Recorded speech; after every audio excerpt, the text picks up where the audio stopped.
বাংলার মুখ্যমন্ত্রী তিনি তোমার নেত্রী ছিল, তার আশীর্বাদের হাতটা মাথায় ছিল বলে তুমি শুভেন্দু অধিকারী হয়েছে। অভিষেক কেন রাজনীতিতে দাঁড়াবে? এইটাই তো রাগ।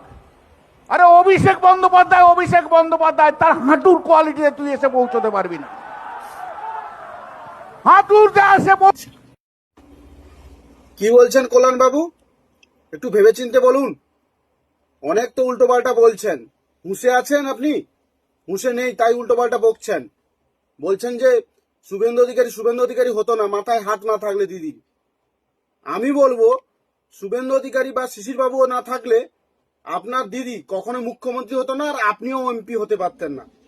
আবার বলছেন অভিষেকের হাঁটুর যোগ্যতা হতে পারবে না। আরে ভাইপোকে বলবেন যে বিরোধী দলটা করতে। বিরোধী দল করেননি তো তাই বড় বড় অনেক ভাষণ দেন। শুভেন্দু অধিকারী বিরোধী দল করেছে এবং শাসক দলও করেছে, কিন্তু আপনার ভাইপো তিনি ডিরেক্টলি সোনার চামচ মুখে নিয়ে জন্মেছেন। তিনি সরকারি ক্ষমতায় এসে বসে গেছেন। যেদিন এই সরকার থাকবে না, আর 1 মাস পর সরকার থাকবে না, দেখবেন উনি আর নেই। উনি আর রাজনীতি করবেন না। উনি বিরোধী দল করতে ভালোবাসেন না, উনি শাসক দল করতে ভালোবাসেন। বড় বড় কথা বলছেন যে শুভেন্দু অধিকারী হতো না। শুভেন্দু অধিকারী না থাকলে পিসি হতো না, পিসিমা হয়ে যেতেন, কোনোদিন মুখ্যমন্ত্রী হতেন না।